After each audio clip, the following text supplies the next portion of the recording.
yang beranggotakan Taruna Nindya Istiawan, Taruni Nindya Karina Putri Pratama, Taruna Nindya Komang Tri Pramana Putra, Taruni Nindya Rezeki Arini, kelas MTD 3.13, ingin mempresentasikan tentang perilaku publik dan komunikasi massa.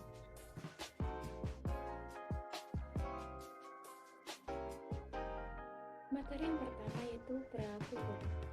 Perilaku menurut KBBI yaitu tanggapan atau reaksi individu terhadap rangsangan atau lingkungan. Tanggapan atau reaksi individu bisa menjadi pola-pola perilaku yang dapat dibentuk melalui proses pembesaan dan pengubahan dengan mengkondisikan stimulus dalam lingkungan. Perilaku tidak semuanya dapat diamati secara objektif atau secara indera mata. Akan tetapi, perilaku juga dapat diamati dari perilaku yang senyatanya atau bukan penglihatan saja. Menurut Hari Cahyono, perilaku publik adalah perilaku manusia terdiri dari perilaku-perilaku yang tampak oleh mata atau overt behavior seperti bekerja, menangis, dan sebagainya, dan tidak tampak oleh mata atau covert behavior seperti berpikir, perasaan emosi, kebutuhan, kebahagiaan, sikap, dan sebagainya.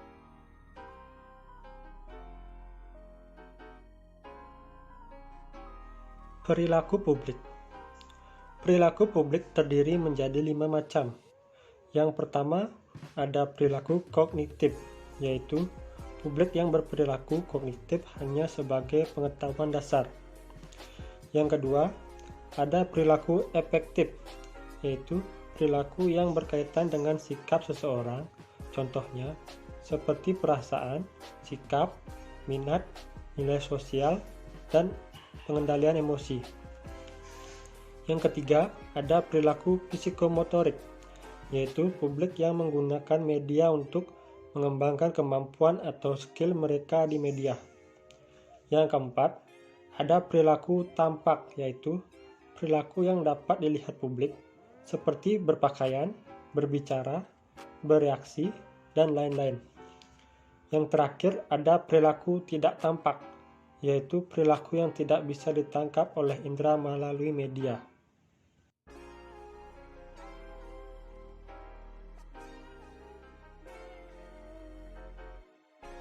Selanjutnya yaitu komunikasi massa.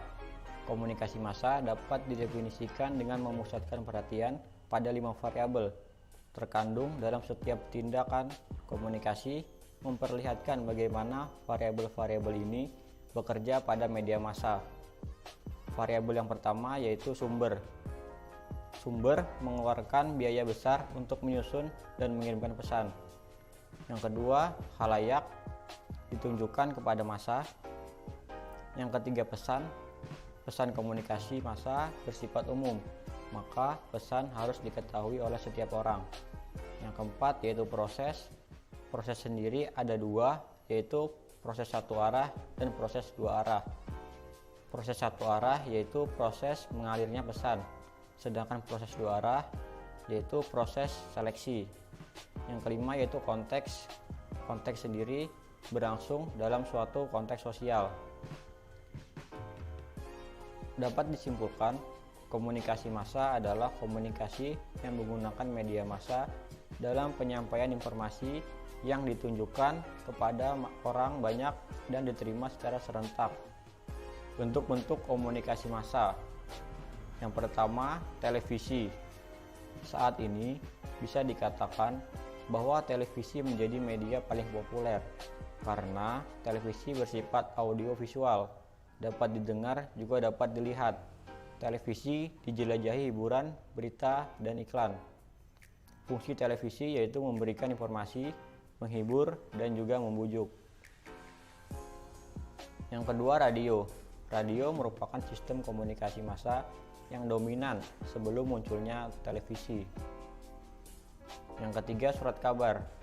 surat kabar merupakan salah satu media massa yang berperan penting dalam pendistribusian informasi kepada masyarakat. Menurut Agre, surat kabar memiliki dua fungsi, yaitu fungsi utama dan fungsi sekunder. Fungsi utama sendiri yaitu to inform, untuk menyiarkan informasi kepada pembaca tentang apa yang terjadi. To comment, untuk mengomentari berita dan dikembalikan ke dalam fokus berita. To provide, untuk menyediakan informasi kepada pembaca yang membutuhkan barang dan jasa melalui pemasangan media iklan. Fungsi sekunder surat kabar untuk mengkampanyekan proyek-proyek yang bersifat kemasyarakatan, memberikan hiburan kepada pembaca dengan sajian cerita komik, kartun, dan cerita-cerita khusus, melayani pembaca sebagai konselor yang ramah, menjadi agen informasi. Yang keempat, majalah. Fungsi majalah mengacu pada sasaran khalayak yang spesifik. Yang kelima, film. Televisi dan film telah mengembangkan hubungan di mana yang satu membantu yang lain. Yang keenam, buku. Buku bersifat menghibur dan juga mendidik. Yang ketujuh, piringan hitam, kaset, dan compact disc. Sebuah benda yang bisa digunakan oleh terdahulu untuk menyimpan, merekam suara agar bisa diputar kembali menggunakan alat gramofon.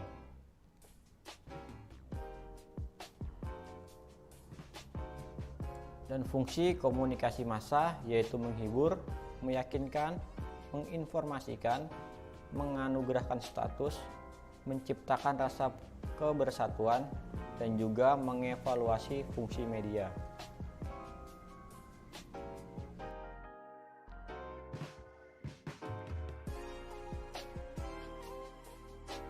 Homogenitas perilaku publik dan media massa. Ada apa antara media massa dan publik? Para ilmuwan komunikasi berbeda pandangan mengenai kekuatan pengaruh yang dimiliki media massa. Berbagai penelitian menunjukkan bahwa pesan-pesan media massa sangat berpotensi membawa perubahan pada diri halayaknya. Media massa sangat berperan dalam pembentukan dan perubahan citra. Citra sendiri adalah gambaran tentang realitas dan tidak harus selalu sesuai dengan realita yang ada. Citra terbentuk, bertahan, dan berubah berdasarkan informasi yang kita terima. Media sebagai agen sosialisasi berarti media merupakan alat atau sarana yang menanamkan pengetahuan, sikap, dan nilai pada masyarakat. Media yang paling berperan saat ini adalah televisi. Karena televisi mudah diterima, banyak dimiliki masyarakat, dan tidak perlu kecakapan tertentu, serta corak visual yang membuat media tersebut lebih atraktif bagi kalangan muda dibanding media lainnya. Maka, TV sangat berpengaruh dalam membentuk sikap, persepsi, kepercayaan, dan nilai dalam diri halayak. Selanjutnya, apa itu pack journalism dan apa hubungannya? Pack journalism merupakan praktik media secara luas di mana kelompok-kelompok besar jurnalis bekerja bersama untuk mendapatkan atau memberitakan informasi yang sama. Pack journalism pada akhirnya menimbulkan implikasi lain terhadap produk informasi yang menjadi homogen. Hal tersebut tentulah berdampak pada publik, baik pembaca maupun permisa, karena mereka harus menjadi pihak yang menerima konsekuensi dari pack journalism. Mereka hanya disuguhi informasi yang homogen, dan masyarakat pada akhirnya tidak menganggap informasi sebagai hal yang penting. Dengan kata lain, informasi yang homogen akan membentuk homogenitas perilaku publik terkait kuatnya pengaruh media massa sebagai penyebar berbagai informasi. Kualitas informasi yang dihasilkan juga menurun karena tidak ada keberagaman. Publik pun semakin sedikit mendapatkan pilihan berita yang berimbang dan berkualitas. Sekian dari saya, terima kasih.